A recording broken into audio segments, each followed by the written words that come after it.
ਤੁਸੀਂ ਸੁਣ ਰਹੇ ਹੋ Chawla news network Toronto CNN Toronto. ਮੇਰੇ ਨਾਲ ਇਸ ਵਕਤ ਜੁੜ ਚੁੱਕੇ ਨੇ ਸਰਦਾਰ ਜਸਬੀਰ ਸਿੰਘ ਜੀ ਪੱਟੀ ਸਾਹਿਬ। ਵੈਲਕਮ ਜੀ, ਆਇਆਂ ਨੂੰ ਸਵਾਗਤ ਹੈ। ਵਾਹਿਗੁਰੂ ਜੀ ਕਾ ਖਾਲਸਾ ਵਾਹਿਗੁਰੂ ਜੀ ਕੀ ਫਤਿਹ। ਮੇਰੇ ਵੱਲੋਂ ਵੀ ਆਪ ਜੀ ਤੇ ਸਾਰੇ ਸਰੋਤਿਆਂ ਦੇ ਦਰਸ਼ਕਾਂ ਨੂੰ ਵਾਹਿਗੁਰੂ ਜੀ ਕਾ ਖਾਲਸਾ ਵਾਹਿਗੁਰੂ ਜੀ ਕੀ ਫਤਿਹ ਜੀ। ਲਓ ਜੀ, ਦੋ ਪਹਿਲੇ ਸਵਾਲ ਧਾਰਮਿਕ ਹੀ ਰਹਿਣਗੇ। ਇੱਕ ਤਾਂ ਦਿੱਲੀ ਕਮੇਟੀ ਦੇ ਵਿੱਚ ਜੋ ਕੁਝ ਹੋਇਆ, ਪਹਿਲਾਂ ਉੱਥੇ ਆਪਾਂ ਗੱਲ ਕਰ ਲਈਏ, ਕਿਉਂਕਿ ਉਹ ਥੋੜ੍ਹੀ ਜਿਹੀ ਡਿਟੇਲ ਦੇ ਵਿੱਚ ਮੈਂ ਕੁਐਸਚਨ ਤੁਹਾਡੇ ਵਾਸਤੇ ਰੱਖਿਆ ਸੀ। ਵੀਡੀਓ ਵੇਖ ਲਈ ਹੈ, ਪੁਲਿਸ ਵੀ ਵੇਖ ਲਈ ਹੈ, ਜੁੱਤੀਆਂ ਨਾਲ ਤੁਰੀ ਫਿਰਦੀ ਕੀ ਸਾਡੇ ਕੌਮ ਦੇ ਲੀਡਰ ਜੁੱਤੀਆਂ ਮਰਵਾ ਰਹੇ ਨੇ ਕੌਮ ਨੂੰ। ਦਿੱਲੀ ਕਮੇਟੀ ਦੀ ਹੋਈ ਚੋਣ ਵਿੱਚ ਮਰਿਆਦਾ ਹੋਈ ਤਾਰ ਬਾਬਾ ਦਾਦੂਵਾਲ ਕਹਿੰਦਾ ਧਾਮੀ ਜ਼ਿੰਮੇਵਾਰ। ਕੀ ਕਹਿਣਾ ਚਾਹੋਗੇ? ਜਿੱਥੋਂ ਤੱਕ ਦਿੱਲੀ ਕਮੇਟੀ ਦੀ ਗੱਲ ਆ ਜੀ, ਦਿੱਲੀ ਕਮੇਟੀ ਦੀ ਸਭ ਤੋਂ ਇਤਿਹਾਸ 'ਚ ਵੱਡੀ ਚੋਣ ਹੋਈ। ਬਕਾਇਦਾ ਤੌਰ ਤੇ 25 ਅਪ੍ਰੈਲ ਨੂੰ ਚੋਣ ਹੋਣੀ ਸੀ, ਨਹੀਂ ਹੋ ਸਕੀ। ਫਿਰ 18 ਜੁਲਾਈ ਨੂੰ ਫਿਰ ਜਾ ਕੇ 25 ਅਗਸਤ ਨੂੰ ਹੋਈ। 25 ਅਗਸਤ ਤੋਂ ਬਾਅਦ ਜਿਹੜੀ ਪ੍ਰਕਿਰਿਆ ਚੱਲਦੀ ਰਹੀ, ਕਦੀ ਕੋਈ ਮੈਂਬਰ ਲੈ ਲਿਆ, ਕੋਈ ਕੱਢ ਦਿੱਤਾ, ਕਦੀ ਕੋਰਟ ਕੇਸ ਹੋ ਗਿਆ, ਕਦੀ ਹਾਈ ਕੋਰਟ ਚਲੇ ਗਏ, ਤੇ ਇਹ ਲਮਕਦੀ ਜਲਦੀ ਤੱਕ ਆ ਗਈ। ਅਜੇ ਵੀ 2 ਕੇਸ ਹਾਈ ਕੋਰਟ ਚ ਪੈਂਡਿੰਗ ਪਏ, ਲੇਕਿਨ ਉਹਨਾਂ ਕੇਸਾਂ ਦਾ ਅਜੇ ਕੋਈ ਫੈਸਲਾ ਨਹੀਂ ਆਇਆ, ਲੇਕਿਨ ਉੱਤੇ ਸਟੇ ਵੀ ਕੋਈ ਨਹੀਂ ਦਿੱਤਾ। 18 ਜਨਵਰੀ ਨੂੰ ਜਾ ਕੇ ਮਨਜੀਤ ਸਿੰਘ ਜੀਤਕੇ ਤੇ ਪਰਮਜੀਤ ਸਿੰਘ ਸਰਨਾ ਜਿਹੜੇ ਆ, ਉਹ ਡਾਇਰੈਕਟਰ ਜਿਹੜਾ ਚੋਣ ਕਮਿਸ਼ਨਰ ਆ, ਉਹਦੇ ਬੂਹੇ ਅੱਗੇ ਬਹਿੰਦੇ ਆ, ਤੇ ਉਹ ਕਹਿੰਦਾ ਦੱਸੋ ਕੀ ਗੱਲ, ਕਹਿੰਦੇ ਚੋਣ ਕਰਾਓ। ਉਹ ਕਹਿੰਦੇ ਵੀ ਹਫ਼ਤੇ ਦਾ ਟਾਈਮ ਦਿਓ ਘੱਟੋ ਘੱਟ। ਉਹ ਕਹਿੰਦਾ ਨਹੀਂ, 3 ਦਿਨ ਦਾ। 22 ਤਰੀਕ ਨੂੰ ਚੋਣ ਜਿਹੜੀ ਉੱਪਰੋਂ ਆਏ ਹੁਕਮ ਮੁਤਾਬਕ ਸ਼ੁਰੂ ਹੁੰਦੀ ਆ। ਸਵੇਰੇ 11:30 ਵਜੇ ਪ੍ਰਕਿਰਿਆ ਸ਼ੁਰੂ ਹੁੰਦੀ ਹੈ, ਤੇ ਸ਼ਾਮੀ 5:30 ਵਜੇ ਚੋਣ ਜਿਹੜੀ ਆ ਵੋਟਾਂ ਪਾਣੀ ਸ਼ੁਰੂ ਹੁੰਦੀ ਹੈ। ਕਿਉਂਕਿ ਪਹਿਲਾਂ ਕਹਿੰਦੇ ਹੱਥ ਖੜੇ ਕਰਾ ਲਓ ਜੀ, ਉਹ ਕਹਿੰਦੇ ਨਾ, ਗੁਪਤ ਵੋਟਿੰਗ ਹੋਏਗੀ ਜੋ ਐਕਟ ਕਹਿ ਰਿਹਾ।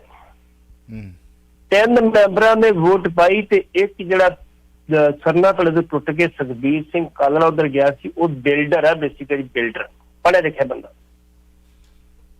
ਉਹਨੇ ਬਕਾਇਦਾ ਤੌਰ ਤੇ ਜਿਹੜੀ ਆਪਣੀ ਵੋਟ ਪਾਈ, ਤੇ ਵੋਟ ਪਾਉਣ ਤੋਂ ਬਾਅਦ ਪ੍ਰੇਮ ਜਿਹੜਾ ਚੇਅਰਮੈਨ ਸੀ ਆ ਕੇ ਵਿਖਾਈ, ਆ ਵੇਖ ਲਾ ਨਾ ਠੀਕ ਲਿਖਿਆ। ਮਤਲਬ ਨਾਂ ਲਿਖਣਾ, ਜਿਸ ਬੰਦੇ ਤੇ ਹੱਕ ਤੁਸੀਂ ਵੋਟ ਪਾਉਣੀ ਦਾ ਨਾਂ ਲਿਖਣਾ ਸੀ 3 ਭਾਸ਼ਾ ਦੇ ਵਿੱਚ। 3 ਭਾਸ਼ਾ ਜਿਹੜੀ ਮਰਜ਼ੀ ਲਿਖ ਸਕਦੇ ਹੋ, ਪੰਜਾਬੀ ਚ ਲਿਖ ਸਕਦੇ ਹੋ, ਹਿੰਦੀ ਚ ਲਿਖ ਸਕਦੇ ਹੋ, ਅੰਗਰੇਜ਼ੀ ਲਿਖ ਸਕਦੇ ਹੋ। ਉਹਦਾ ਵਿਰੋਧ ਜਿਹੜਾ ਸੀ ਸਰਨਾ ਧੜੇ ਦੇ ਜੀਕੇ ਨੇ ਕੀਤਾ ਵੀ ਇਹ ਵੋਟ ਰੱਦ ਕੀਤੀ ਜਾਵੇ, ਕਿਉਂਕਿ ਜਿਹੜਾ ਸਾਡਾ ਐਕਟ ਆ ਉਹਦੇ ਖਿਲਾਫ ਐਕਟ ਦੇ ਵਿੱਚ ਗੁਪਤ ਵੋਟਿੰਗ ਪਾਉਣ ਦਾ। ਇਹ ਵੋਟ ਪਾਈ ਗਈ ਆ, ਇਹ ਰੱਦ ਕੀਤੀ ਜਾਵੇ। ਇਸ ਚੀਜ਼ ਨੂੰ ਲੈ ਕੇ ਬਹਿਸ ਬਸੀਆ ਸ਼ੁਰੂ ਹੋਇਆ। ਬਹਿਸ ਬਸਈਏ ਤੋਂ ਬਾਅਦ ਉਹ ਜਿਹੜੀ ਵੋਟ ਸੀਗੀ ਰੱਦ ਤਾਂ ਹੋਈ, ਲੇਕਿਨ ਉਹਦਾ ਧੱਕੇ ਨਾਲ ਜਿਹੜੀ ਸੀ ਉਹ ਬਖਸ਼ੇ ਚ ਪਾ। ਹੁਣ ਸਰਨੇ ਜਿਹੜੀ ਸੀ ਥੋੜੀ ਜਿਹੀ ਇੱਥੇ ਗਲਤੀ ਕਰ ਗਏ। ਜੇ ਕਿਤੇ ਕਹਿੰਦੇ ਚਲੋ ਦੁਬਾਰਾ ਨਹੀਂ ਗਲਤੀ ਹੋਣੀ ਚਾਹੀਦੀ, ਤੁਸੀਂ ਵੋਟਾਂ ਪਾਓ, ਫਿਰ ਵੀ ਸਰਨੇ ਜਿੱਤਦੇ ਸੀ, ਉਹਨਾਂ ਤੋਂ ਬੰਦੇ ਜਾਂਦੇ ਸੀ, ਲੇਕਿਨ ਗੁਪਤ ਉਹਦਾ ਦੇ ਹਿਸਾਬ ਨਾਲ। ਲੇਕਿਨ ਸਰਨੇ ਜਿਹੜੀ ਸੀ ਜਿੱਦ ਕਰਕੇ ਵੀ ਨਹੀਂ, ਇਹ ਤੇ ਗਲਤ ਆ, ਐਕਟ ਦੀ ਉਲੰਘਣਾ ਵਾ। ਤੇ ਜਦੋਂ ਇਹ ਗੱਲ ਚੱਲਦੀ ਹੈ, ਤੇ ਫਿਰ ਬਕਾਇਦਾ ਤੌਰ ਤੇ ਮਨਜਿੰਦਰ ਸਿੰਘ ਸਰਸਾ ਜਿਹੜੇ ਪਿੱਛੋਂ ਹਿਲਾ ਰਹੇ ਸੀ ਝੰਡੀ, ਉਹ ਅਗਲੇ ਪਾਸੇ ਆਉਂਦੇ ਨੇ। ਉਹ ਫਿਰ ਵੱਡੀ ਗਿਣਤੀ 'ਚ ਇਹ 28 ਮੈਂਬਰ ਬਕਾਇਦਾ ਤੌਰ ਤੇ ਲਿਖ ਕੇ ਦਿੰਦੇ ਆ ਵੀ ਸਾਡੀ ਇਸ ਜਗ੍ਹਾ ਤੇ ਜਿਹੜੀ ਪੁਲਿਸ ਭੇਜੀ ਜਾਵੇ, ਤੇ ਗੁਰੂ ਸਾਹਿਬ ਦੀ ਹਜ਼ੂਰੀ ਦੇ ਵਿੱਚ, ਕਿਉਂਕਿ ਇਹ ਜਿਹੜੀ ਚੋਣ ਆ ਇਹ ਬਕਾਇਦਾ ਤੌਰ ਤੇ ਗੁਰੂ ਸਾਹਿਬ ਦੀ ਹਜ਼ੂਰੀ 'ਚ ਸੰਪੰਨ ਹੋਣੀ ਹੁੰਦੀ ਹੈ। ਗੁਰੂ ਸਾਹਿਬ ਦੀ ਹਜ਼ੂਰੀ 'ਚ ਗਾਲਾਂ ਵੀ ਕੱਢੀਆਂ ਗਈਆਂ, ਕੌੜਾ ਫਿੱਕਾ ਵੀ ਬੋਲਿਆ ਗਿਆ, ਤੇ ਪੁਲਿਸ ਆਈ, ਪੁਲਿਸ ਦੀ ਜੁੱਤੀਆਂ ਸਮੇਤ ਆਈ, ਸਭ ਕੁਝ ਕੀਤਾ ਪੁਲਿਸ ਨੇ ਫਿਰ ਆ ਕੇ ਜਿਹੜਾ ਸੀ ਇਹਨਾਂ ਸਰਨਿਆਂ ਨੂੰ ਬਿਲਕੁਲ ਪਿੱਛੇ ਧੱਕ ਦਿੱਤਾ। ਕੁਛ ਨੂੰ ਧੂ ਕੇ ਬਾਹਰ ਕੱਢ ਦਿੱਤਾ, ਕੁਛ ਨੂੰ ਧੱਕ ਦਿੱਤਾ ਵੀ ਵੋਟਾਂ ਨਹੀਂ ਪਾਉਣ ਲਈ ਜੋ ਕਰਨਾ ਕਰ ਲਓ। ਇਨ ਦੈਟ ਟਾਈਮ ਬਕਾਇਦਾ ਤੌਰ ਤੇ ਜਿਹੜੇ ਕਾਰਜਕਾਰੀ ਪ੍ਰਧਾਨ ਸਨ ਕਮੇਟੀ ਦੇ ਬਾਟ, ਕੁਲਵੰਤ ਸਿੰਘ ਬਾਟ, ਉਹਨਾਂ ਨੂੰ ਅੰਦਰ ਲਿਆਂਦਾ ਗਿਆ ਧੱਕੇ ਨਾਲ, ਉਹ ਨਹੀਂ ਦਿੰਦੇ। ਉਹਨਾਂ ਨੇ ਫਿਰ ਮਹਾਰਾਜੀ ਜਿਹੜੀ ਬੀੜ ਸੀ ਉਹਦਾ ਸੁਖਾਸਨ ਸਾਹਿਬ ਕੀਤਾ, ਤੇ ਉਹ ਬੀੜ ਉੱਤੇ ਚੁੱਕ ਕੇ ਲੈ ਕੇ ਵੀ ਬੀੜ ਦੀ ਤੁਹੀਨ ਨਹੀਂ ਹੋਈ ਚਾਹੀਦੀ। ਲੱਖ ਲਾਂਤ ਆ ਤੁਹਾਡੇ ਗੋਲਕ ਦੀ ਸੇਵਾਦਾਰੋ। ਹੁਣ ਕੀ ਹੋਇਆ? ਐਕਟ ਦੇ ਮੁਤਾਬਕ ਤੇ ਮਰਿਆਦਾ ਦੇ ਮੁਤਾਬਕ ਬਕਾਇਦਾ ਤੌਰ ਤੇ ਗੁਰੂ ਸਾਹਿਬ ਦੀ ਹਜ਼ੂਰੀ 'ਚ ਚੋਣ ਸੰਪੰਨ ਹੋਣੀ ਚਾਹੀਦੀ ਹੈ। ਮਹਾਰਾਜ ਦੀ ਭੀੜ ਚੱਲੀ ਗਈ ਕਿ ਰਾਤ ਦੇ 11:30 ਵਜੇ ਇੱਕ ਤਰਫਾ ਵੋਟਾਂ ਪਵਾ ਕੇ ਉਹਨਾਂ ਨੇ 28 ਕਿ 29 ਵੋਟਾਂ ਪਵਾ ਕੇ ਜਿਹੜਾ ਸੀ ਉਹਦੀ ਚੋਣ ਕੀਤੀ ਗਈ ਤੇ ਕਾਲਕਾ ਨੂੰ ਪ੍ਰਧਾਨ ਤੇ ਜਗਦੀਪ ਸਿੰਘ ਕਾਹਲੋਂ ਜਿਹੜਾ ਖਾਸ ਬੰਦਾ ਸੱਚੇ ਦਵਾ ਉਹਨੂੰ ਜਨਰਲ ਸਕੱਤਰ ਬਣਾਇਆ ਗਿਆ। ਭਾਈ ਗੋਲ ਖਣੀ ਹੱਥ ਜਾਣੀ ਚਾਹੀਦੀ ਬਾਕੀ ਜੋ ਬਸ ਜਗਦੀਪ ਸਿੰਘ ਕਾਹਲੋਂ ਨੂੰ ਬਕਾਇਦਾ ਤੌਰ ਤੇ ਸ਼੍ਰੋਮਣੀ ਅਕਾਲੀ ਦਲ ਬਾਦਲ ਦੇ ਵਿੱਚੋਂ ਕੱਢ ਦਿੱਤਾ ਗਿਆ ਸੀ 6 ਸਾਲ ਲਈ, ਲੇਕਿਨ ਮੁੜ ਕੇ ਫਿਰ ਹੁਕਮ ਕਿਹਨੇ ਵਾਪਸ ਕੀਤੇ ਆ ਇਹ ਕੋਈ ਪਤਾ ਨਹੀਂ। ਹੁਣ ਅੱਗੇ ਚੱਲਦੇ ਆਪਾਂ, ਇਹ ਪਤਾ ਲੱਗਾ ਵੀ ਹਰਮੀਤ ਸਿੰਘ ਕਾਲਕਾ ਨੂੰ ਕਿਹਾ ਸੀ ਤੂੰ ਬੀਜੇਪੀ ਜੁਆਇਨ ਕਰ ਜਾ। ਉਹਨੇ ਕਿਹਾ ਐਸਾ ਨਾ ਕਹੋ, ਮੈਂ ਬਾਅਦ ਚ ਬੀਜੇਪੀ ਜੁਆਇਨ ਕਰ ਦੂ। ਬੀਜੇਪੀ ਚ ਅੱਗੇ ਹੈਗਾ ਜਿਹਦੀ ਘਰ ਵਾਲੀ ਬਕਾਇਦਾ ਤੌਰ ਤੇ ਬੀਜੇਪੀ ਵੱਲੋਂ ਕੌਂਸਲਰ ਆ ਤਾਂ ਅੱਗੇ ਹੈਗਾ। ਬਿਲਕੁਲ। ਕਾਲਕਾ ਕੌਣ? ਹਰਮੀਤ ਸਿੰਘ ਕਾਲਕਾ ਕੌਣ?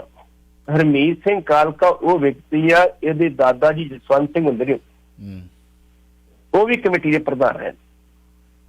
ਉਹਨਾਂ ਨੇ ਬਕਾਇਦਾ ਤੌਰ ਤੇ 1984 ਦੇ ਵਿੱਚ ਇੱਕ ਰਾਮਲੀਲਾ ਗਰਾਊਂਡ ਦੇ ਵਿੱਚ ਬਕਾਇਦਾ ਤੌਰ ਤੇ ਇੱਕ ਸਿੱਖਾਂ ਦੀ ਵੱਡਾ ਇਕੱਠ ਬੁਲਾਇਆ ਤੇ ਉਹਦੇ ਵਿੱਚ ਸਾਕਾ ਨੀਲਾ ਤਾਰਾ ਨੂੰ ਸਹੀ ਦੱਸਿਆ, ਕਿਹਾ ਵੀ ਸਹੀ ਸਮੇਂ ਤੇ ਇੰਦਰਾ ਗਾਂਧੀ ਨੇ ਐਕਸ਼ਨ ਕੀਤਾ ਜੇ ਦਰਬਾਰ ਸਾਹਿਬ ਦੇ। ਹੁਣ ਇਹਨਾਂ ਲੋਕਾਂ ਨੂੰ ਕੀ ਭਵਾਈ ਰੱਖ ਸਕਦੇ? ਹੁਣ ਸਰਲੇ ਬੇਸ਼ੱਕ ਕੋਰਟ ਚਲੇ ਜਾਣ, ਜਿੱਥੇ ਮਰਜ਼ੀ ਚੱਲਣ, ਕੋਰਟਾਂ ਸਾਡੀਆਂ ਚੱਲਦੀਆਂ ਜੂ ਦੀ ਤੋਰ, ਉੱਥੋਂ ਇਨਸਾਫ ਮਿਲਣ ਦੀ ਆਸ ਕੋਈ ਨਹੀਂ ਹੈਗੀ। ਭਾਵੇਂ ਉਹ ਪੂਰੀ ਕੋਸ਼ਿਸ਼ ਕਰਨਗੇ ਵੀ ਇਹ ਮਰਿਆਦਾ ਦੇ ਉਲਟ ਹੋਇਆ, ਲੇਕਿਨ ਕੋਰਟਾਂ ਹੀ ਇੱਥੇ ਜਿਹੜੀਆਂ ਹੈਗੀਆਂ ਸਾਡੀਆਂ ਮੋਮ ਦਾ ਨੱਕ ਪਤਾ ਨਹੀਂ ਕਿਹੜੇ ਪਾਸੇ ਮੁੜ ਜਾਣੀ ਹੈ। ਚਲੋ ਕੋਈ ਨਹੀਂ। ਸਭ ਤੋਂ ਵੱਡੀ ਗੱਲ ਕੀ ਹੈ, ਇਹਦੇ ਵਿੱਚ 4 ਤਖਤਾਂ ਦੇ ਜਥੇਦਾਰ ਹਾਜ਼ਰ ਹੋਣੇ ਚਾਹੀਦੇ, ਇੱਕ ਵੀ ਆ ਜਾਣੇ।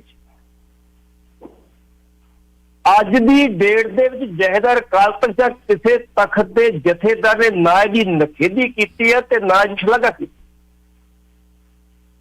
ਈਵਨ ਇੱਥੋਂ ਤੱਕ ਸੁਖਬੀਰ ਸਿੰਘ ਬਾਦਲ, ਬੀਬੀ ਜਗੀਰ ਕੌਰ, ਜਿਹਨਾਂ ਪਹਿਲੀਆਂ ਮੋਹਰ ਇੱਕ ਤਰ੍ਹਾਂ ਚ ਕਹਿਣਾ ਸੀ ਵੀ ਸਾਡਾ ਕਬਜ਼ਾ ਦਿੱਲੀ ਕਮੇਟੀ ਤੇ ਹੋ ਗਿਆ, ਹੁਣ ਪੰਜਾਬ ਜਿੱਤਾਂਗੇ, ਉਹਨਾਂ ਵੀ ਅਜੇ ਤੱਕ ਕੋਈ ਬਿਆਨ ਨਹੀਂ ਦਿੱਤਾ।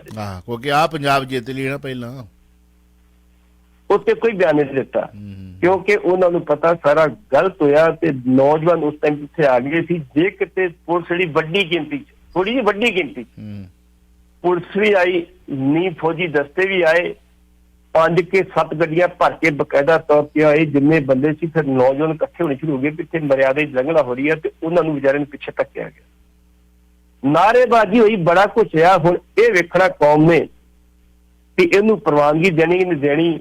ਹਰਮੀਤ ਸਿੰਘ ਜਿਹੜਾ ਕਾਲਕਾ ਵਾ, ਉਹਨੇ ਬਕਾਇਦਾ ਤੌਰ ਤੇ ਅਕਾਲ ਤਖਤ ਤੇ ਸ਼ਿਕਾਇਤ ਭੇਜ ਦਿੱਤੀ ਹੈ ਕਿ ਸਰਨਿਆਂ ਨੇ ਗੁੰਡਾਗਰਦੀ ਕੀਤੀ ਹੈ। ਸਰਨੇ ਕਹਿੰਦੇ ਵੀ ਜਿਹੜੀ ਵੀਡੀਓ ਬਣੀ ਉਹ ਵਿਖਾ ਦਿਓ ਜਥੇਦਾਰ ਨੂੰ, ਗੁੰਡਾਗਰਦੀ ਕਿਹਨੇ ਕੀਤੀ। ਹੁਣ ਜਥੇਦਾਰ ਜਿਹੜਾ ਵਾ ਉਹ ਆਪਣੀ ਨੌਕਰੀ ਬਚਾਉਂਦਾ ਵਾ ਕਿ ਮਰਿਆਦਾ ਬਚਾਉਂਦਾ ਵਾ, ਇਹ ਤਾਂ ਹੁਣ ਸਮਾਂ ਦੱਸੂਗਾ। 90581320905813 ਵੀ ਪੱਟੀ ਸਾਹਿਬ, ਮੈਂ ਇੱਕ ਕੁਐਸਚਨ ਵੈਸੇ ਨਾ ਕਰਨਾ ਨਹੀਂ ਸੀ ਚਾਹੁੰਦਾ, ਮੈਂ ਵੀਡੀਓ ਵੇਖੀ ਉਹ, ਕਿਉਂਕਿ ਉਦੋਂ ਤੁਸੀਂ ਕਹਿ ਗਏ ਵੀ ਤੁਹਾਡੇ ਹੁਣ ਰਾਤ ਆ, ਸਾਡੇ ਇੱਥੇ ਉਹ ਵੀਕਐਂਡ ਆ ਗਿਆ ਸੀ ਤੇ ਮਨ ਬੜਾ ਦੁਖੀ ਹੋਇਆ। ਉਹ ਲਾਹਨਤਾਂ ਉਹ ਤੁਹਾਡੇ ਸਿੱਖ ਹੋਣ ਦੇ, ਮੈਂ ਵਿੱਚ ਸਿੱਖੀ ਦੇ ਘਰ ਜੰਮਿਆ, ਲਾਹਨਤਾਂ ਦਾ ਟੋਕਰਾ ਤੁਹਾਡੇ, ਲਾਹਨਤਾਂ ਦਾ ਟੋਕਰਾ। ਜੇ ਤੁਸੀਂ ਦਿਲੋਂ ਮਾੜਾ ਕੰਮ ਕਰਕੇ ਪਰਚੀ ਖੋਲੀ ਆ, ਦਿਲੋਂ ਤਾਂ ਕਰਕੇ ਮੈਂ ਕਹਿ ਰਿਹਾ, ਜੇ ਦਿਲੋਂ ਤੁਸੀਂ ਕਿਸੇ ਦੇ ਇਸ਼ਾਰੇ ਤੇ ਨੱਚੀਏ ਤਾਂ ਤੁਹਾਡੇ ਵਰਗਾ ਗਦਾਰ ਦੁਨੀਆ ਤੇ ਜੰਮਿਆ ਹੀ ਕੋਈ ਨਹੀਂ। ਤਲਵੇ ਚੱਟਦੇ ਹੋ, ਲਾਹਨਤਾਂ। ਗੁਰੂ ਦੀ ਗੋਲਕ ਦੀ ਸੇਵਾ, ਇਹ ਗੁਰੂ ਦੀ ਗੋਲਕ ਚਿਣ ਕੇ ਤੁਸੀਂ ਚੰਗੇ ਪਾਸੇ ਲਾਉਣੀ ਆ, ਆਹ ਸੇਵਾ ਤੁਹਾਡੀ। ਹੁਣ ਬਾਬਾ ਦਾਦੂ ਵਾਲ ਕੀ ਕਹਿੰਦਾ? ਬਾਬੇ ਦਾਦੂ ਵਾਲੇ ਨੇ ਕਿਹਾ ਇਹਦੇ ਲਈ ਧਾਮੀ ਜ਼ਿੰਮੇਵਾਰ ਆ। ਜਦੋਂ ਟੀਮ ਚੇਅਰਮੈਨ ਦਾ ਸਰਨਿਆਂ ਨੇ ਕਿਹਾ ਸੀ ਵੀ ਧਾਮੀ ਨੂੰ ਬਣਾ ਦਿਓ ਤੇ ਬਾਦਲ ਦਲੀਆਂ ਨੇ ਵਿਰੋਧ ਕੀਤਾ ਸੀ, ਕਿਉਂ ਧਾਮੀ ਬਣ ਜਾਏ।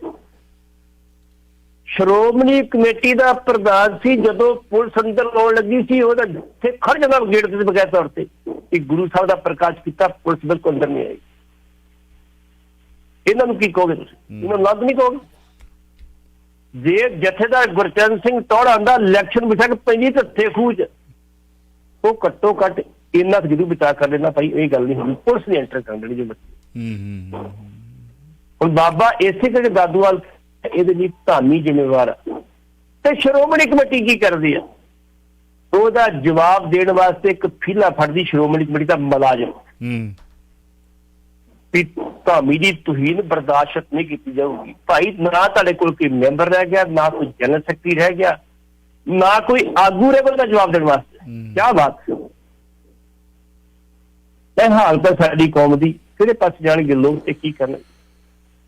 Voice of city 1320 M Chawla news network ਕੋ ਟੋਰਾਂਟੋ। ਬਹੁਤਾ ਨਾ ਬੋਲਦੇ ਹੋਏ ਇਹਨਾਂ ਲਾਂਤੀਆਂ ਨੂੰ ਲਾਂਤ ਦੇ ਟੋਕਰੇ ਪਾਉਂਦੇ ਹੋਏ ਚੱਪੜੀਆਂ ਭੇਜਦਿਆਂ ਪਾਣੀ ਲੈ ਲਓ, ਪਾ ਲਓ ਥੋੜਾ ਜਿਹਾ, ਜੇ ਹੈਗਾ ਤੇ ਡੁੱਬ ਜਾਓ, ਜੇ ਡੁੱਬ ਸਕਦੇ ਉਹਦੇ ਵਿੱਚ। ਗੁਰੂ ਘਰ ਦੀ ਸੇਵਾ ਸੰਭਾਲ ਲਈ ਤੁਸੀਂ ਧੱਜੀਆਂ ਉਡਾ ਰਹੇ ਗੁਰੂ ਗ੍ਰੰਥ ਸਾਹਿਬ ਦੀ ਹਜ਼ੂਰੀ ਦੇ ਵਿੱਚ। ਜੋ ਤੁਸੀਂ ਕੀਤਾ, ਗਾਲਾਂ ਕੱਢੀਆਂ ਸੁਣੀਆਂ, ਅਸੀਂ ਦੇਖੀਆਂ। ਹਾਂਜੀ, ਤੁਹਾਡੇ ਤੇ ਮਾਣ ਕੀਤਾ ਜਾਂਦਾ ਸੀ। ਦਿੱਲੀ ਵਾਲਿਓ ਐਗਜ਼ਾਮਪਲਾਂ ਦਿੰਦੇ ਸੀਗੇ, ਐਗਜ਼ਾਮਪਲਾਂ ਦਿੰਦੇ ਸੀ ਦਿੱਲੀ ਦੇ ਗੁਰਦੁਆਰਾ ਪ੍ਰਬੰਧਕ ਕਮੇਟੀ। ਠੀਕ ਹੈ, ਭਾਵੇਂ ਤੁਹਾਡੇ ਵਿੱਚ ਬਹੁਤ ਸਾਰੇ ਉਹੋ ਜਿਹੇ ਵੀ ਸੀਗੇ ਜਿਨ੍ਹਾਂ ਦਾ ਜ਼ਿਕਰ ਕੀਤਾ ਹੈ, ਪਰ ਕੀ ਕਰੀਏ ਹੁਣ?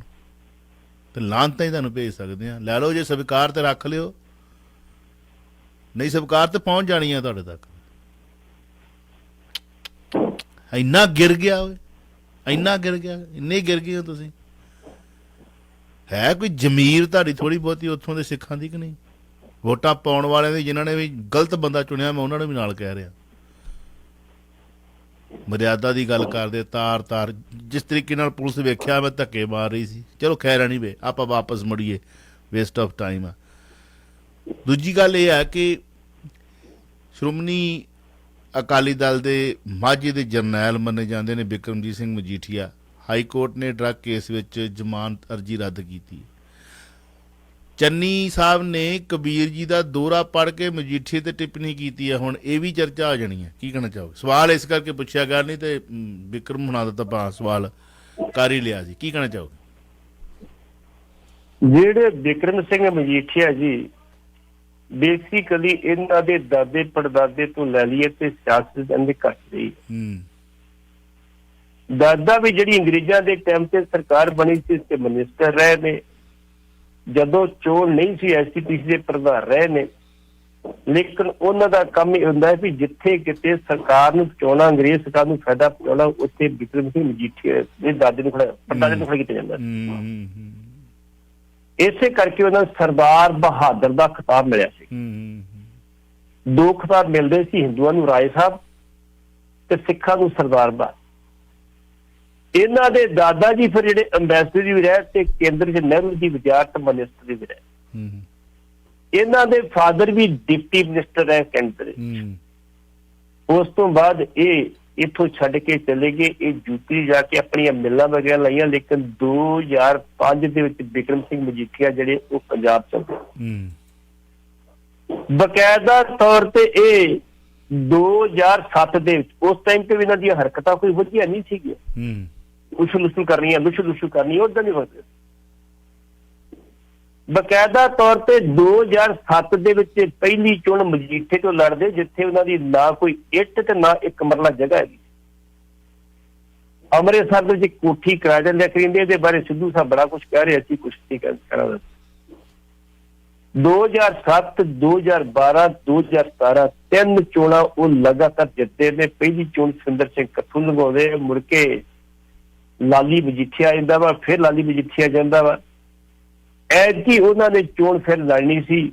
ਲੇਕਿਨ ਤੁਹਾਨੂੰ ਇਸ ਗੱਲ ਦਾ ਪਤਾ ਹੋਏਗਾ ਕਿ ਜਦੋਂ ਇਹਨਾਂ ਦੇ ਖਿਲਾਫ 2017 ਦੀ ਰਿਪੋਰਟ ਕੱਢ ਕੇ ਹਾਈ ਕੋਰਟ ਵਾਲੀ ਤੇ 2013 ਦਾ ਕੇਸ ਕੱਢ ਕੇ ਮੁਕੱਦਮਾ ਦਰਜ ਕੀਤਾ ਗਿਆ ਸੀ 20 ਦਸੰਬਰ ਨੂੰ, ਤੇ ਇਹ ਬਕਾਇਦਾ ਤੌਰ ਤੇ 24 ਦਸੰਬਰ ਨੂੰ ਕੋਰਟ 'ਚ ਗਿਆ ਸੀ ਆਪਣੀ ਬੇਲ ਲੈਣ ਵਾਸਤੇ। ਆ ਪੰਡੂਗਰਾਂ ਨੂੰ ਕਿਸੇ ਬੇਲ ਨਹੀਂ ਮਿਲੀ ਸੀ। ਮੁੜ ਕੇ ਇਹ ਹਾਈ ਕੋਰਟ ਗਿਆ ਸੀ।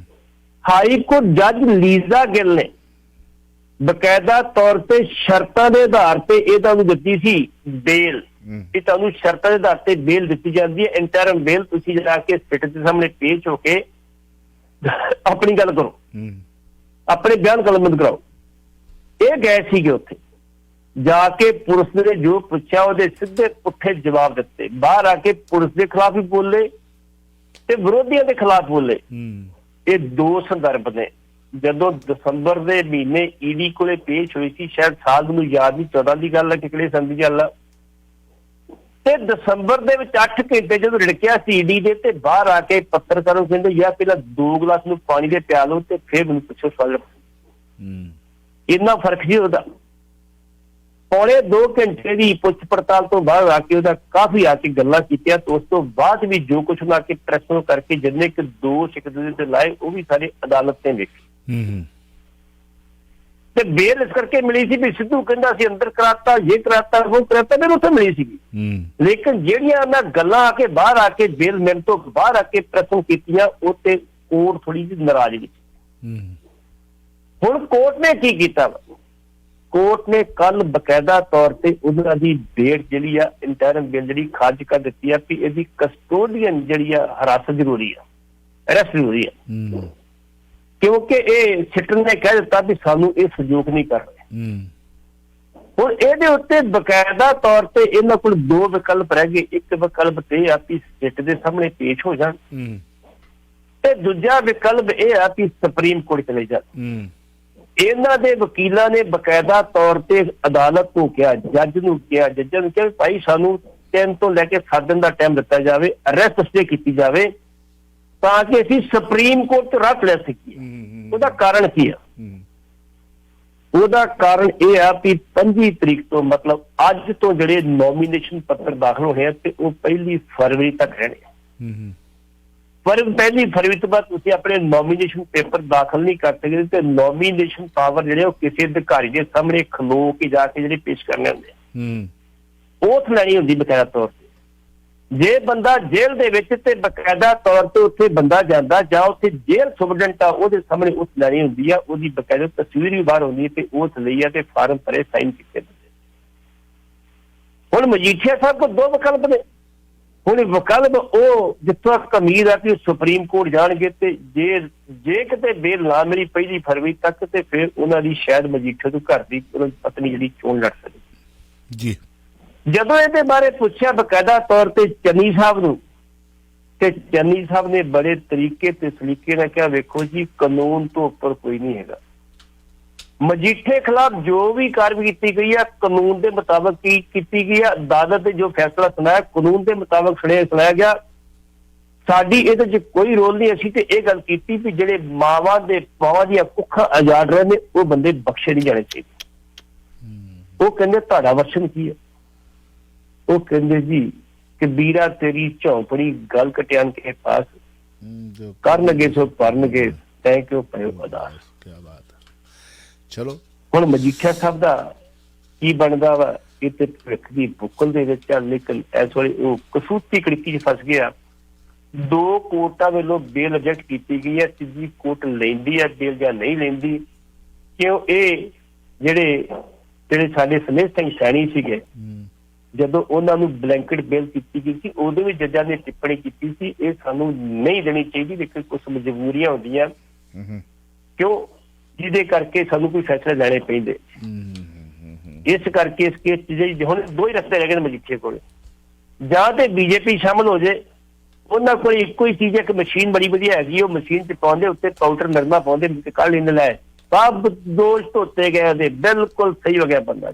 ਹਾਂ ਨਾਲੇ ਉਹਨਾਂ ਨੇ ਸਿੱਧੂ ਸਾਹਿਬ ਦੇ ਮੁਕਾਬਲੇ ਦੀ ਸੀਟ ਵੀ ਖਾਲੀ ਰੱਖੀ ਹੋਈ ਹੈ ਜੀ ਜੀ ਜੀ ਜੀ ਜੀ ਸੀ ਜੇ ਮਾਰ 1320 ਮੀਟਰ ਬੈਂਡ ਰੇਡੀਓ ਪ੍ਰੋਗਰਾਮ ਲੱਗਦਾ ਪੰਜਾਬ। ਇੱਕ ਸਵਾਲ ਭੱਟੀ ਸਾਹਿਬ ਕਾਲਰ ਵੀ ਆ। ਸਿੱਖ ਵੀ ਨਿਕਲਿਆ ਗਿਆ ਕਿਤਾਬ ਦਾ ਲੇਖਕ ਕੌਣ ਆ? ਕੌੜਾ। ਅਗਲਾ ਕੌੜਾ ਸਵਾਲ ਹੈ ਨਾ ਤਾਂ ਕਰਕੇ ਮੈਂ ਕਹਿਣ ਲੱਗਾ ਕੌੜਾ। 26 ਜਨਵਰੀ ਆ ਰਹੀ ਆ। ਗਣਤੰਤਰ ਦਿਵਸ ਪਰੇਡ ਦੇ ਵਿੱਚ ਪਹਿਲੀ ਵਾਰੀ ਹੇਮਕੁੰਟ ਸਾਹਿਬ ਦੀ ਝਾਕੀ ਸ਼ਾਮਲ ਕੀਤੀ ਜਾ ਰਹੀ ਹੈ। ਹੁਣ ਇਹਦੇ ਵਿੱਚ ਬਹੁਤ ਕੁਝ ਲੁਕਿਆ ਹੈ, ਬਹੁਤ ਕੁਝ ਛੁਪਿਆ ਹੈ, ਬਹੁਤ ਕੁਝ ਕਹਿਣਾ ਹੈ, ਬਹੁਤ ਕੁਝ ਅੱਗੇ ਕਹਿਣ ਵਾਸਤੇ ਹੋਊਗਾ। ਬੋਲਣਗੇ ਜਦੋਂ ਦਿਖਾਈ ਜਾਊਗੀ ਅੱਗੇ। ਓਕੇ ਦੇਵੀ ਪੂਜ ਤਾਂ ਬਣਾ ਦਿੱਤਾ ਗੁਰੂ ਗੋਬਿੰਦ ਸਿੰਘ ਨੂੰ। ਮੈਂ ਨਹੀਂ ਕਹਿੰਦਾ। ਲਿਖੀਆਂ ਹੋਈਆਂ ਜਿਹੜੀਆਂ ਸਾਡੇ ਵੱਲੋਂ ਕਿਤਾਬਾਂ ਨੇ ਉਹਨਾਂ ਦਾ ਹਵਾਲਾ ਦੇ ਕੇ ਛੋਕਰੇ ਵੀ ਚਪੇੜਾ ਮਾਰ ਲੱਗ ਪਿਆ ਅਤੇ ਸਾਡੀਆਂ ਜਥੇਬੰਦੀਆਂ ਦੇ ਜਿਹੜੇ ਨੇਤਾ ਨੇ ਜਿਨ੍ਹਾਂ ਕੋਲ ਗਿਆਨ ਆ ਘੂਕ ਸੁੱਤੇ ਪਏ। ਘੂਕ ਸੁੱਤੇ ਪਏ। ਸਵਾਲ ਆ ਕੌੜਾ। ਲੇਖਕ ਹੈ ਕੁਲਵੀਰ ਸਿੰਘ ਕੌੜਾ, ਸਿੱਖ ਵੀ ਨਿਕਲਿਆ ਗਿਆ। ਆਪਣੇ ਕੋਲ ਪਹਿਲਾਂ ਕਾਲ ਲੈ ਲਈਏ, ਮਿੰਟ ਹੈਗੇ 5, 5 ਨੂੰ ਵਾਈਂਡ ਅਪ ਕਰਨਾ ਕੁਇਕਲੀ। ਕੀ ਕੁਐਸਚਨ ਹੈ ਵੀਰ ਜੀ? ਹੈਲੋ, ਚਲੋ ਇਹਨਾਂ ਨੇ ਕੁਝ ਸੁਣਨਾ ਹੋਣਾ। ਕੀ ਕਹਿਣਾ ਚਾਹੋਗੇ ਮੇਰੇ ਸਵਾਲ ਦੇ ਉੱਤੇ? ਜਿੱਥੋਂ ਤੱਕ ਇਸ ਵਾਰੀ 26 ਜਨਵਰੀ ਦੇ ਗਣਤੰਤਰ ਦਿਵਸ ਤੇ ਜਿਹੜੀ ਆ ਹੇਮਕੁੰਟ ਦੀ ਝਾਕੀ ਦੀ ਗੱਲ ਹੈ, ਵਧੀਆ, ਚੰਗੀ ਗੱਲ ਆ। ਹੇਮਕੁੰਟ ਸਾਹਿਬ ਨੂੰ ਅਸੀਂ ਮਾਨਤਾ ਦੇਤੀ। ਵੱਡੀ ਗਿਣਤੀ ਸਿੱਖ ਉੱਥੇ ਮੱਥਾ ਟੇਕਣ ਜਾਂਦੇ, ਭਾਵੇਂ ਗੁਰਦੁਆਰੇ ਜਾਂਦੇ, ਭਾਵੇਂ ਇਤਿਹਾਸਾਂ ਜੋੜ ਕੇ ਜਿੱਦਾਂ ਮਰਜ਼ੀ ਆ, ਤਾਂ ਲੋਕ ਜਾਂਦੇ ਨੇ। ਠੰਡੇ ਪਾਣੀ 'ਚ ਉੱਥੇ ਬੜੇ ਬਰਫ਼ ਦੇ ਪਾਣੀ 'ਚ ਇਸ਼ਨਾਨ ਵੀ ਕਰਦੇ ਨੇ। ਮੈਂ ਇੱਕ ਛੋਟੀ ਜਿਹੀ ਗੱਲ ਦੱਸ ਰਿਹਾ ਕਿ ਤੁਹਾਨੂੰ ਇਸ ਗੱਲ ਦਾ ਪਤਾ ਹੋਇਆ ਕਿ ਅੱਜ ਤੋਂ 10 ਕੁ ਸਾਲ ਪਹਿਲਾਂ ਉੱਥੇ ਜਾ ਕੇ ਕਬਜ਼ਾ ਕਰ ਲਿਆ ਸੀ ਰਿਸ਼ਾ ਨੇ, ਭਾਈ ਰਿਸ਼ਾ ਨੇ। ਜਿੰਨਾ ਉਹ ਰਾਸ਼ਨ ਪਿਆ ਸਾਰਾ ਖਾ ਗਏ ਸੀ। ਜਿਹੜੀ ਗੁਰੂ ਸਾਹਿਬ ਵਾਲਾ ਪੋਰਸ਼ਨ ਸੀਗਾ, ਜਿਹੜਾ ਕਮਰਾ ਬਣਾਇਆ ਸੀ, ਉੱਥੇ ਨਹੀਂ ਸੀ ਗਿਆ। ਰਾਸ਼ਨ ਖਾ ਲਿਆ, ਅੰਦਰ ਹੀ ਉਹ ਗੰਦ ਪਾਉਂਦੇ ਰਹੇ ਤੇ ਮੁੜ ਕੇ ਬੜੀ ਮੁਸ਼ਕਲ ਨਾਲ ਜਿਹੜਾ ਸੀ ਆਰਮੀ ਨੂੰ ਜਾ ਕੇ ਕੱਢਣਾ ਪਿਆ ਸੀ, ਬੜਾ ਕੁਛ ਕਰਕੇ। ਉਹ ਲੰਮੀ ਕਹਾਣੀ ਫਿਰ ਗੱਲ ਕਰਾਂਗੇ ਕਿਤੇ। ਹੁਣ ਹੇਮਕੁੰਟ ਸਾਹਿਬ ਜਿਹੜਾ ਵਾ, ਇਹਦੀ ਝਾਕੀ ਵੀ ਪੰਜਾਬ ਵੱਲੋਂ ਪੇਸ਼ ਨਹੀਂ ਕੀਤੀ ਜਾ ਰਹੀ। ਇਹਦੀ ਝਾਕੀ ਉੱਤਰਾਖੰਡ, ਜਿੱਥੇ ਬੀਜੇਪੀ ਦੀ ਸਰਕਾਰ ਆ, ਉਹਨਾਂ ਵੱਲੋਂ ਪੇਸ਼ ਕੀਤੀ ਜਾ ਰਹੀ। ਵਾਹਿਗੁਰੂ। ਇਹ ਵੀ ਇੱਕ ਇਤਿਹਾਸਕ ਸਥਾਨ ਸਿੱਖਾਂ ਦਾ ਹੈਗਾ, ਝਾਕੀ ਪੇਸ਼ ਕਰ ਰਹੇ। ਵਾਹਿਗੁਰੂ। ਕੇਰਲਾ ਨੇ ਕਿਹਾ ਸਾਡੇ ਇੱਥੇ ਬੜੇ ਧਾਰਮਿਕ ਆਗੂ ਰਹੇ ਨੇ, ਉਹਦੀ ਝਾਕੀ ਪੇਸ਼ ਕਰਨੀ, ਕਹਿੰਦੇ ਬਿਲਕੁਲ ਨਹੀਂ। ਨਾ ਨਾ ਨਾ, ਵਾਹਿਗੁਰੂ। ਅਮਰ ਲਾਡੂ ਨੇ ਕਿਹਾ ਅਸੀਂ ਆਪਣੇ ਜਿਹੜੇ ਯੋਧੇ ਜਿਨ੍ਹਾਂ ਆਜ਼ਾਦੀ ਦੀ ਲੜਾਈ ਯੋਗਦਾਨ ਪਾਇਆ ਉਹਨਾਂ ਨੂੰ ਯਾਦ ਕਰਨਾ, ਕਹਿੰਦੇ ਬਿਲਕੁਲ ਨਹੀਂ। ਪੱਛਮੀ ਬੰਗਾਲ ਦੀ ਮਮਤਾ ਬੈਨਰਜੀ ਨੇ ਕਿਹਾ ਵੇਖੋ ਤੁਸੀਂ ਸੁਭਾਸ਼ ਚੰਦਰ ਬੋਸ ਦੀ 105ਵੀਂ ਜਯੰਤੀ ਨੂੰ ਮਨਾ ਰਹੇ ਹੋ ਐਤਕੀ 26 ਜਨਵਰੀ ਨੂੰ, ਅਸੀਂ ਚਾਹੁੰਦੇ ਕਿ ਉਹਨੂੰ ਸਮਰਪਿਤ ਝਾਕੀ ਹੋਣੀ ਚਾਹੀਦੀ ਪੱਛਮੀ ਬੰਗਾਲ ਦੀ, ਕਹਿੰਦੇ ਬਿਲਕੁਲ। ਵਾਹਿਗੁਰੂ। 12 ਝਾਕੀਆਂ ਪੇਸ਼ ਕੀਤੀਆਂ ਜਾ ਰਹੀਆਂ, ਜਿਨ੍ਹਾਂ ਦੇ ਵਿੱਚੋਂ ਇੱਕ ਬਕਾਇਦਾ ਤੌਰ ਤੇ ਹੇਮਕੁੰਟ ਸਾਹਿਬ ਦੀ ਝਾਕੀ ਆ। ਝਾਕੀ ਤੋਂ ਬਾਅਦ ਜਾਂ ਝਾਕੀ ਤੇ ਉਸ ਸਮੇਂ ਕਿਸ ਤਰ੍ਹਾਂ ਦਾ ਲੋਕਾਂ ਦੇ ਵਿੱਚ ਜਿਹੜੀ ਪ੍ਰਕਿਰਿਆ ਆਉਂਦੀ ਆ, ਉਹ ਤੇ ਬਾਅਦ ਦੀ ਗੱਲ ਆ। ਲੇਕਿਨ ਬਹੁਤ ਸਾਰੇ ਸਿੱਖ ਜਿਹੋ ਜੀ ਕਮੇਟੀ ਦੀ ਚੋਣਾਂ ਵੇਲੇ ਪ੍ਰਕਿਰਿਆ ਆ ਗਈ ਆ, ਹਾਂਜੀ, ਉਹ ਸੱਦ ਲਿਆ ਉਹਨਾਂ ਨੇ ਵੀ ਅਸੀਂ ਚੋਣਾਂ ਕਰਨੀਆਂ, ਆਓ ਸਾਡੇ ਮਤਲਬ ਜੁੱਤੀਆਂ ਲੈ ਕੇ ਆਓ, ਮਹਾਰਾਜ ਦੀ ਹਜ਼ੂਰੀ ਦੇ ਵਿੱਚ ਜੁੱਤੀਆਂ ਮਾਰ ਕੇ ਜਾਓ। ਜਿਨ੍ਹਾਂ ਨੂੰ ਪੜ੍ਹੇ ਲਿਖੇ ਸੂਝਵਾਨ ਕਹਿੰਦੇ ਤੁਸੀਂ ਪ੍ਰਕਿਰਿਆ ਕੀ ਆਉਣੀ ਹੈ, ਫਿਰ ਤੁਸੀਂ ਕਿਹੜੇ ਲਫ਼ਜ਼ ਨਾਲ ਵਰਤਿਆ ਕਰੋ। ਵੇਖੋ, ਜਦੋਂ ਜਥੇਦਾਰ ਜੋਗਿੰਦਰ ਸਿੰਘ ਵਿਦਿਆਰਥੀ ਜਾਣ ਲੱਗੇ ਸੀ ਤੇ ਕੁਝ ਸ਼੍ਰੋਮਣੀ ਕਮੇਟੀ ਮੈਂਬਰਾਂ ਨੇ ਜਾ ਕੇ ਕਿਹਾ ਸੀ ਤੁਸੀਂ ਨਾ ਜਾਓ, ਤੁਸੀਂ ਵਿਦਵਾਨ ਬੰਦੇ ਹੋ, ਤੁਹਾਨੂੰ ਵਿਦਵਾਨ ਇਸ ਕਰਕੇ ਕਹਿੰਦੇ ਆ, ਤੁਸੀਂ ਪੜ੍ਹਿਆ ਗ੍ਰੰਥ, ਤੇ ਇਹਦਾ ਪਿਛੋਕੜ ਕੀ ਹੈਗਾ ਉਹ ਨਹੀਂ ਸੀਗਾ। ਲੇਕਿਨ ਗਿਆਨੀ ਗੁਰਬਚਨ ਸਿੰਘ ਵੀ ਬਕਾਇਦਾ ਜਾ ਕੇ ਮੱਥਾ ਵੀ ਟੇਕ ਕੇ ਆਏ ਸੀ ਤੇ ਨਤਮਸਤਕ ਵੀ ਬਿਠਾਇਆ ਸੀ ਮੁਗਲ ਸਾਹਿਬ ਜੀ। ਚਲੋ 1.5 ਮਿੰਟ ਹੈਗਾ। ਵੈਲਕਮ ਜੀ। ਹੈਲੋ ਭਾਈ, ਸਤਿ ਸ੍ਰੀ ਅਕਾਲ ਜੀ। ਸਤਿ ਸ਼੍ਰੀ ਅਕਾਲ ਭੈਣ ਜੀ। ਸਤਿ ਸ਼੍ਰੀ ਅਕਾਲ ਬੀਬੀ ਜੀ, ਸਤਿ ਸ਼੍ਰੀ ਅਕਾਲ। ਮੈਂ ਸਤਿ ਸ਼੍ਰੀ ਅਕਾਲ ਭਾਜਪਤੀ ਸਾਹਿਬ। ਇਹ ਛੋਟਾ ਜਿਹਾ ਕੁਐਸਚਨ ਮੇਰਾ ਵੀ, ਜੇ ਮਜੀਠੀਏ ਨੂੰ ਸਜ਼ਾ ਹੋ ਜਾਂਦੀ, ਅੰਦਰ ਚਲ ਜਾਂਦਾ ਤੇ ਚਿੱਟਾ ਮੁੱਕ ਜੂ ਪੰਜਾਬ ਚੋਂ, ਇਹੀ ਕੁਐਸਚਨ ਸੀ। Thank you. ਬੀਬੀ ਜੀ, ਗੱਲ ਚਿੱਟੇ ਮੁੱਕਣ ਦੀ ਨਹੀਂ ਹੈਗੀ ਗੱਲ। ਜਿਹਨੇ ਕੋਈ ਗੁਨਾਹ ਕੀਤਾ ਉਹਨੂੰ ਸਜ਼ਾ ਮਿਲਣੀ ਚਾਹੀਦੀ, ਜਿਹਨੇ ਕੋਈ ਗੁਨਾਹ ਕੀਤਾ। ਜਿਹੜੇ ਭੋਲੇ ਨੇ ਬਕਾਇਦਾ ਤੌਰ ਤੇ ਮੁਹਾਰੀ ਦੀ ਅਦਾਲਤ ਦੇ ਵਿੱਚ ਖੜੇ ਹੋ ਕੇ ਇਹ ਗੱਲ ਕਹੀ ਸੀਗੀ ਕਿ ਸਾਡਾ ਸਰਗਣਾ ਜਿਹੜਾ ਬਿਕਰਮ ਸਿੰਘ ਮਜੀਠੀਆ ਤੇ ਬਾਦਲ ਸਾਹਿਬ ਕਹਿੰਦੇ ਨਹੀਂ ਉਹ ਤੇ ਨਿਰਦੋਸ਼ ਹੈਗਾ। ਦੂਜੇ ਪਾਸੇ ਸਰਵਨ ਸਿੰਘ ਫਲੌਰ ਦਾ ਨਹੀਂ, ਉਹਦੇ ਮੁੰਡੇ ਦਾ ਨਾਂ ਆਇਆ ਸੀ ਮਾੜਾ ਜਿਹਾ ਪੁੱਛ ਪੜਤਾਲ ਦੇ ਵਿੱਚ, ਤੇ ਬਾਦਲ ਸਾਹਿਬ ਨੇ ਕਹਿਤਾ ਸੀ ਫਲੌਰ ਸਾਹਿਬ ਤੁਸੀਂ ਮੰਤਰੀ ਸ਼ਿਪ ਤੋਂ ਅਸਤੀਫਾ ਦੇ ਦਿਓ, ਨਹੀਂ ਮੈਂ ਜਸਟਿਸ ਕਰਾ ਦੂੰ। ਰਣੀਕੇ ਸਾਹਿਬ ਦਾ ਵੀ ਦੱਸ ਦਿਓ। ਇਸ ਕਰਕੇ ਰਣੀਕੇ ਸਾਹਿਬ ਦੇ ਜਿਹੜਾ ਪੀਏ ਸੀਗਾ, ਉਹਨਾਂ ਦੇ ਪੀਏ ਨੇ ਜਿਹੜੀ ਆ ਪੋਸਟ ਮੈਟ੍ਰਿਕ ਬਕਾਇਦਾ ਤੌਰ ਤੇ ਸਾਡੇ ਫੰਡ ਉਹਨਾਂ ਨੇ ਘਪਲੇਬਾਜ਼ੀ ਕੀਤੀ ਸੀਗੀ। ਹਾਲੀ ਕੇ ਬਾਦਲ ਸਾਹਿਬ ਕਹਿੰਦੇ ਵੀ ਮੰਤਰੀ ਦਾ ਕੋਈ ਕਸੂਰ ਨਹੀਂ ਸੀ, ਲੇਕਿਨ ਉਹਨਾਂ ਨੂੰ ਸਾਲ ਪਰ ਲਾਂਭੇ ਰੱਖਿਆ ਗਿਆ ਸੀ। ਸਾਲ ਬਾਅਦ ਬੜੇ ਨੱਕ ਕੂੜੇ ਰਗੜ ਕੇ ਮੁੜ ਕੇ ਮੰਤਰੀ ਬਣੇ। ਸਿੱਖਿਆ ਮੰਤਰੀ ਦਾ ਇਸ ਕਰਕੇ ਬੀਬੀ ਜੀ ਗੱਲ ਇਹ ਨਹੀਂ, ਗੱਲ ਸਿਰਫ ਇਹ ਆ ਵੀ ਜੇ ਉਹਨੇ ਗੁਨਾਹ ਕੀਤਾ ਸੀ ਨਹੀਂ ਪਤਾ, ਸਾਨੂੰ ਪਤਾ ਗੁਨਾਹ ਕੀਤਾ ਕਿ ਨਹੀਂ ਕੀਤਾ, ਇਹ ਕੋਰਟ ਤੇ ਵੇਖਣਾ ਵਾ, ਇਹ ਪੁਲਿਸ ਦਾ ਕੰਮ ਆ। ਜੇ ਗੁਨਾਹ ਕੀਤਾ ਉਹਨੂੰ ਸਜ਼ਾ ਮਿਲਣੀ ਚਾਹੀਦੀ। ਬਿਲਕੁਲ ਬਿਲਕੁਲ। ਨਾ ਭੈਣ ਮੇਰੀ ਇੱਥੇ ਡੋਡੇ ਵਕਣੇ ਬੰਦ ਹੋਏ ਆ ਤੇ ਨਾ ਇੱਥੇ ਬਾਕੀ ਦੇ ਕੰਮ ਬੰਦ ਹੋਏ ਆ, ਨਾ ਇੱਥੇ ਨਸ਼ੇ ਵਿਕਣੇ ਬੰਦ। ਨਸ਼ੇ ਨਾਲ ਇੱਥੇ ਵੀ ਬੰਦੇ ਮਰਦੇ ਨੇ, ਐਕਸੀਡੈਂਟ ਨਾਲ ਇੱਥੇ ਵੀ ਮਰਦੇ ਨੇ, ਉੱਥੇ ਵੀ ਮਰਦੇ ਨੇ। ਅਸੀਂ ਸਾਫ਼ ਹੋ ਜਾਈਏ ਨਾ, ਇੱਕ ਉਧਰ ਉਂਗਲ ਉਠਾਉਣ ਖਾਤਰ ਇੱਧਰ ਉਠਾ ਲਈਏ ਤੇ ਬੜਾ ਚੰਗਾ ਸਮਾਜ ਸਿਰ ਸਕਦੇ ਆ। ਭੱਟੀ ਸਾਹਿਬ, ਭੈਣ ਜੀ ਨੇ ਸਵਾਲ ਤੇ ਵਿਅੰਗਨਾ ਕੀਤਾ ਵੀ ਚਿੱਟਾ ਖਤਮ ਹੋ ਜੂ, ਚਿੱਟਾ ਨਹੀਂ ਖਤਮ ਹੋਣਾ। ਨਹੀਂ ਹੋਣਾ, ਬਿਲਕੁਲ ਠੀਕ ਹੈ। ਨਸ਼ਾ ਨਹੀਂ ਖਤਮ, ਨਸ਼ੇ ਡੋਡੇ ਖਤਮ ਹੋ ਗਏ, ਇੱਥੇ ਅਜੇ ਵੀ ਮਿਲਦੇ ਆ, ਨਾ ਬਦਲਤਾ ਅਗਲਿਆਂ ਨੇ। ਮਸਲਾ ਹੈ ਕਿ ਪਹਿਲਾਂ ਗਰੜ ਗਰੜ ਕਰਨ ਵਾਲੀਆਂ ਮਸ਼ੀਨਾਂ ਫਰੰਟ ਤੇ ਲਾਤੀਆਂ, ਉਹੀ ਨਾ ਗੱਲ ਤੇ ਐਜੂਕੇਸ਼ਨ ਦੀ ਸਾਈਡ ਤੇ ਲਾਈਆਂ ਨੇ, ਪਤਾ ਨਹੀਂ ਲੱਗਣਾ। ਅਜੇ ਵੀ ਮਿਲਦਾ ਸਭ ਕੁਝ, ਖਾਣ ਵਾਲਿਆਂ ਖਾਣਾ, ਵੇਚਣ ਵਾਲਿਆਂ ਵੇਚਣਾ, ਸਾਨੂੰ ਉਹਦੇ ਨਾਲ ਕੀ, ਪਰ ਰੱਖ ਉਸ ਗੁਰੂ ਤੇ ਆਸਰਾ, ਸਭ ਕੁਝ ਕਰੂਗਾ ਠੀਕ। ਬਹੁਤ ਬਹੁਤ ਸ਼ੁਕਰੀਆ, ਥੈਂਕ ਯੂ ਵੈਰੀ ਮਚ, ਸ਼ੁਕਰੀਆ, ਸਤਿ ਸ਼੍ਰੀ ਅਕਾਲ। ਤੁਸੀਂ ਸੁਣ ਰਹੇ ਹੋ Chawla news network Toronto CNN Toronto.